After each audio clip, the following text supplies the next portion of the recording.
जय हिंद, जय शिवराय, जय मां जिजाऊ, जय जय सरदार, जय शिवपुत्र शंभूराजे। हमारे देश में एक ऐसा वर्ग है जिसके पास प्रॉपर्टी भी बहुत है, पावर भी बहुत है, पैसा भी बहुत है, सब कुछ उसके पास है, फिर भी वो बहुत पीछे है। उसका कारण क्या है? उसका कारण है शूद्र मानसिकता के कुर्मी, जो कुर्मियों के अंदर शूद्रपन का विचार फैलाते जा रहे हैं, खुद को शूद्र बोलते हैं। एक तरफ बोलेंगे हम शिवाजी महाराज के वंशज हैं, दूसरी ओर बोलेंगे हम शूद्र हैं, लाफा पड़ेगा मुंह पे। अगर तुम शिवाजी महाराज के वंशज हो तो शूद्र कहां से हो गए, और यदि तुम शूद्र हो तो महाराज के वंशज कहां से हो गए? क्योंकि महाराज तो वैदिक रूप से क्षत्रिय थे। अब क्षत्रिय का मतलब राजपूत नहीं हो गया, क्योंकि कुछ गधे, कुछ भड़वे, कुछ नासमझ, कुछ नालायक लोग अगर क्षत्रिय की बात करता हूं तो वो सीधा राजपूत समझते हैं। मैं राजपूतों की बात नहीं कर रहा हूं, मैं अपने कुर्मी क्षत्रिय मराठों की बात कर रहा हूं, जो वैदिक रूप से क्षत्रिय हैं। कुछ भड़वे लोग हैं जिनसे मेरी बात होती है, मैं बोलता हूं कि कुर्मी क्षत्रिय है, हम क्षत्रिय, हम वैदिक रूप से क्षत्रिय हैं, तो वो कुत्ते बोलते क्या हैं? उन कुत्तों का जवाब क्या होता है? वो बोलते हैं तुम्हें राजपूत बनने का बहुत शौक है। अबे भड़बों, मैं राजपूतों की बात नहीं कर रहा हूँ, मैं कुर्मी क्षत्रिय की बात कर रहा हूँ। क्षत्रिय के अंतर्गत बहुत सी जातियाँ आती हैं, जाट भी तो क्षत्रिय है, क्या तुम जाटों को भी राजपूत बोलोगे? मैं कुर्मी क्षत्रिय मराठों की बात कर रहा हूँ, राजपूतों की बात नहीं कर रहा हूँ। मैं, मेरा क्षत्रिय कहने का मतलब है कुर्मी क्षत्रिय। हमें वेदों ने हमें क्षत्रिय बोला है, वेदों में कुर्मी क्षत्रिय का बहुत बार नाम आया है। पुराणों ने हमें क्षत्रिय कहा। तुम कौन होते हो वे हमें शूद्र बोलने वाले? तुम शूद्र होगे, हम शूद्र नहीं हैं। ना तुम शिवाजी महाराज के वंशज हो, ना तुम सरदार पटेल के वंशज हो। तुम पता नहीं कहां से आ गए जो हमारे समाज में घुस रहे हो। क्योंकि अगर तुम कुर्मी हो तो तुम शूद्र नहीं हो सकते, और जो शूद्र बोलता है वो एक नंबर का गद्दार भड़वा कुत्ता होगा। हमारे देश में ट्रेंड चलाया जा रहा है, एक ट्रेंड चलाया जा रहा है ऐसा कि कुर्मी शूद्र है, कुर्मी शूद्र है।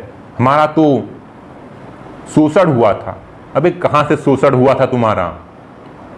मानता हूं शिवाजी महाराज का विरोध हुआ था, कुछ लोगों ने उनका राज तिलक करने से इनकार किया था, उनका विरोध किया था, लेकिन शोषण वाली बात आती है, कहां से शोषण हुआ था तुम्हारा? पूरे भारत में सबसे ज्यादा किले, सबसे ज्यादा राजघराना कुर्मियों के ही मिलेंगे।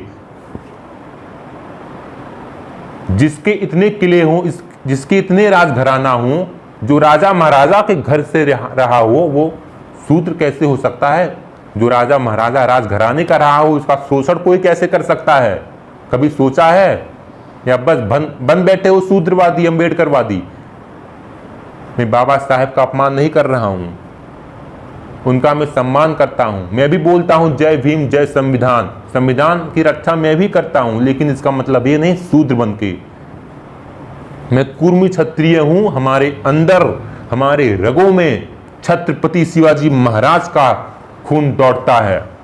मैं वैदिक रूप से क्षत्रिय हूं। मैं ही नहीं, हमारे 31 करोड़ कुर्म क्षत्रिय वैदिक रूप से क्षत्रिय हैं। और वो कौन लोग हैं? अपने ही समाज के कुछ लोग, कुछ कुत्ते, जो खुद को शूद्र साबित करने में लगे हुए हैं। अब वो खुद को ही नहीं, 31 करोड़ कुर्मियों को शूद्र बोलते हैं।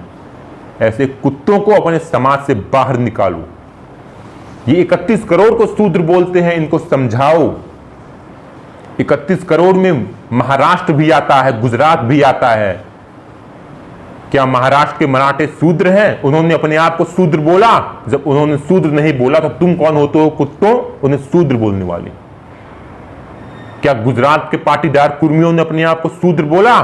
अरे उन्हें तो आरक्षण तक नहीं मिलता है, वो तो जनरल वर्ग में आते हैं, फिर भी तुम उन्हें शूद्र साबित करने में लगे हो, अपनी अपनी राजनीतियां की रोटी सेक रहे हो।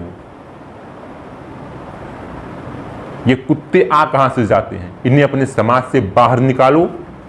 हमारा और इनका कोई संबंध नहीं है, ना तो ये शिवाजी महाराज के वंशज हैं, ना ये सरदार पटेल के वंशज हैं। इन्हें अपने समाज से बाहर निकालो, ना हम इनसे कोई रिश्ता लगाएंगे, ना रिश्ता रखेंगे, क्योंकि ये शूद्रवादी हैं, हम क्षत्रियवादी हैं। ये धर्म विरोधी हैं, हम धर्म रक्षक हैं। अब धर्म रक्षा की बात कहां से आती है?